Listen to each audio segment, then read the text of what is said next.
আজকে তোমাদের সঙ্গে আলোচনা করা হবে কল্যাণ ইউনিভার্সিটির আন্ডারে বিভিন্ন কলেজে বিএ জেনারেল থার্ড সেমিস্টারের ইংরেজি কম্পালসারির যে তোমাদের টেক্সটটা রয়েছে ফ্রিডম, সেই ফ্রিডমের থেকে গুরুত্বপূর্ণ কিছু প্রশ্ন এবং উত্তর। তো এর আগে কিন্তু বিভিন্ন টেক্সটের থেকে প্রশ্ন উত্তরগুলো আলোচনা করা হয়েছে। তোমরা যারা দেখোনি, থার্ড সেমিস্টার প্লেলিস্ট চেক করলেই কিন্তু তোমরা সমস্তটা পেয়ে যাবে। তো আজকে দেখো ফ্রিডম থেকে এমসিকিউটাই প্রশ্ন উত্তর কোনগুলো তোমরা পড়বে। প্রথম প্রশ্ন রয়েছে who is the writer freedom. তো এই ফ্রিডম এর লেখককে? তো উত্তর হয়ে যাবে জি.বি. শ, অর্থাৎ জর্জ বার্নার্ড শ। 2 নম্বর প্রশ্ন which one of the following is the kind of slavery. তো যে স্লেভারি বা দাসত্ব রয়েছে এটা কয় প্রকার? উত্তর হচ্ছে 2 টাইপস, সেটা হচ্ছে ন্যাচারাল অ্যান্ড ম্যানমেড। একটা হচ্ছে প্রাকৃতিক এবং একটা হচ্ছে ম্যানমেড, হচ্ছে কৃত্রিম। পরের প্রশ্ন which one of the following is the kind of natural slavery. তো যে ন্যাচারাল স্লেভারি বা প্রাকৃতিক যে দাসত্ব বা স্বাভাবিক দাসত্ব রয়েছে সেগুলোর উদাহরণ কী কী? হাঙ্গার, স্লিপ অ্যান্ড থ্রাস্ট, খিদে, ঘুম, তৃষ্ণা, এগুলো। পরেরটা which one of the following is the kind of unnatural slavery. তো আনন্যাচারাল স্লেভারি বা ম্যানমেড স্লেভারি কোনগুলো? সেগুলো হচ্ছে ভোটিং অ্যান্ড ডুইং জব, কাজ করা বা ভোট দান করা। পরেরটা what is the age of voting. তো ভোট দানের বয়স কত? বর্তমানে ভোট দানের বয়স হচ্ছে 18 বছর, 18 ইয়ার্স। আর what was the age of voting, আর আগে ভোট দানের বয়স কত ছিল? উত্তর 21 years. Which one of the following are contradictory to each other. তো কোনটা একে অপরের বিপরীতে রয়েছে, বৈপরীত্য রয়েছে? একটা হচ্ছে ফ্রিডম অ্যান্ড ডিসিপ্লিন, এই দুটো।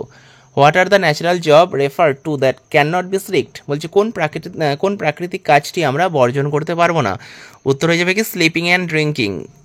What is the natural slavery. তো ন্যাচারাল স্লেভারি কোনটা? ম্যান টু নেচার, মানুষের প্রতি প্রকৃতির যে দাসত্ব।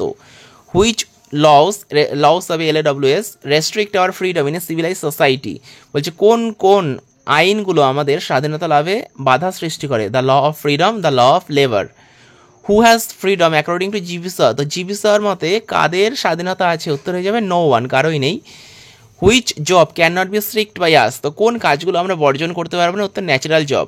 ফ্রিডম কি? ফ্রিডম হচ্ছে অ্যান এসে, একটা প্রবন্ধ। Who own freedom for us. তো আমাদের জন্য কারা স্বাধীনতা নিয়ে এসেছে? উত্তর our forefathers. Who are fooled in the name of freedom. তো কাদের স্বাধীনতার নামে বোকা বানানো হয়? উত্তর upper class and lower class, যারা উচ্চ এবং নিম্ন শ্রেণী, উভয় শ্রেণীর মানুষদের। According to the narrator freedom in democracy is a. তো লেখকের মতে যে গণতন্ত্রে ফ্রিডম, স্বাধীনতা কি? এটা হচ্ছে ফলস নোশন, একটা মিথ্যে ধারণা। Which slavery is always profitable. কোন দাসত্ব সবসময় লাভজনক হয়? উত্তর natural slavery. To choose a father figure of our society which types of slavery. তো আমাদের দেশের যে পিতা, দেশের যে জনক বা ভোট দান করার যে নেতা আমরা বাছি, তো সেটা কোন ধরনের স্লেভারি? ওটা হচ্ছে manmade slavery. Freedom is originally, freedom আসলে কি? A radio talk series delivered by G B. Shaw. এটা হচ্ছে একটা রেডিও টক সিরিজ যেটা হচ্ছে জি.বি. শ দান করেছিল বা বলেছিল। এ ফ্রি পার্সন ইজ, একজন স্বাধীন ব্যক্তিকে, one who can do what you like, when he likes, where he likes, do nothing at all in if he prefers so. তো একজন স্বাধীন ব্যক্তি হচ্ছে সেই যে তার নিজের ইচ্ছে মতো কাজটা করতে পারে, যেখানে ইচ্ছা কাজ করতে পারে, অথবা তার যদি ইচ্ছে না হয় তাহলে সে কাজ নাও করতে পারে। What we can not shrink is being slave to our necessities. তো আমরা কোন জিনিসটা বর্জন করতে পারি না?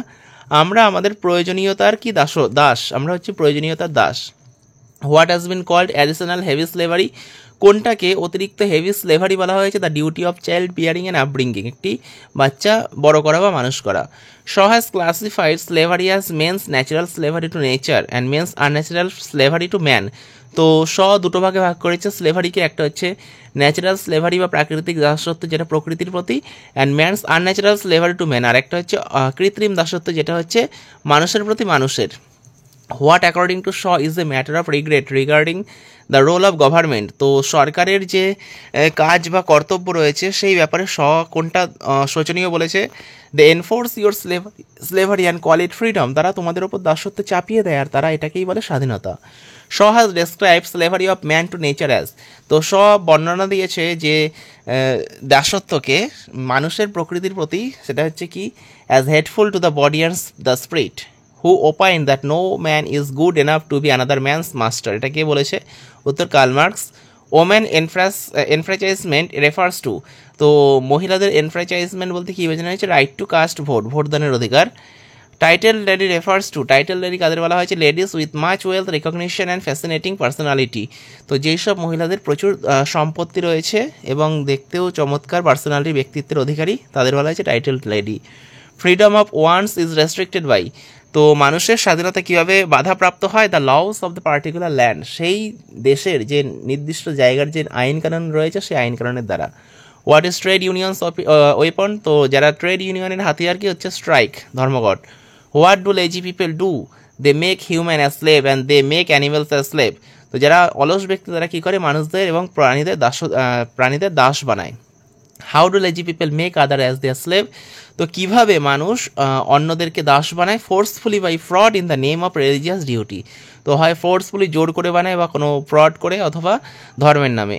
News paper assures us that our vote has decided the election. তো নিউজ পেপারই হচ্ছে আমাদের নিশ্চিত করে যে আমাদের ইলেকশন আসতে চলেছে। Man to nature type of slavery is, বলছে মানুষের প্রতি প্রকৃতির যে দাসত্ব সেটা কি? Is kind to its slave. Man to man kind of slavery is, তো মানুষের প্রতি মানুষের যে দাসত্ব সেটা কি? Hateful to the body and spirit. What R we reminded again and again by the government regarding taxation policies? তো যে ট্যাক্সেশন পলিসি রয়েছে সেই ব্যাপারে সরকার আমাদের বারবার করে কি মনে করিয়ে দেয়? That rich are taxed quarterly but poor are not taxed. যে তারা ধনী ব্যক্তি তাদের থেকে কিন্তু ট্যাক্স নেওয়া হয়, কিন্তু যারা গরিব ব্যক্তি তাদের কিন্তু ট্যাক্স নেওয়া হয় না। When women were given right to sit in the parliament, what was the first thing they did? Defeated all the other poor women candidate. তো কি করলো? যখন মহিলাদের ভোট দানের অধিকার দেওয়া হলো, পার্লামেন্টে সিট দেওয়া হলো, তখন কি হলো? প্রথম যে জিনিসটা করলো, যারা হচ্ছে গরিব মানুষ রয়েছে, গরিব মহিলা রয়েছে, তাদেরকে পরাজিত করলো। Who will interfere in your free time? তো তোমার যে ফ্রি টাইম রয়েছে সেই টাইমে কে ইন্টারফিয়ার করবে? সেটা হচ্ছে নেচার, প্রকৃতি। What will happen if we do not know how to use hour leisure time? যদি আমরা না জানি যে আমাদের অবসর সময়টা আমরা কিভাবে কাটাবো, তাহলে কি হবে? We might lose our happiness, health, our lifes. তাহলে আমরা আমাদের জীবনের আনন্দ, স্বাস্থ্য এবং জীবনটাও হারাতে পারি। What reward was given to Shaw? He was awarded the Nobel prize for literature. তো জিবি শকে কী পুরস্কার দেওয়া হয়েছিল? তো তাকে পুরস্কার দেওয়া হয়েছিল কি? তার নোবেল প্রাইজ দেওয়া হয়েছিল সাহিত্যের জন্য। GB Shaw was known as, GB Shaw কী হিসাবে বিখ্যাত ছিলেন? তিনি ছিলেন একজন ড্রামাটিস্ট, একজন নাট্যকার। If we allow any person to get upper hand on us, what will happen? আমরা যদি কোনো ব্যক্তিকে অনুমতি দিই তাহলে আমাদের নিয়ন্ত্রণ করার, তাহলে কি হবে? She will shift all of his part of slavery to nature on you. You will find your self working 8 to 14 hours a day. তাহলে তুমি কি হবে? তাহলে সে দেখবে সমস্ত কাজকর্ম তোমার ওপর সে দিয়েছে এবং তুমি নিজে 8 থেকে 14 ঘন্টা কিন্তু তোমাদের কাজ করতে হবে।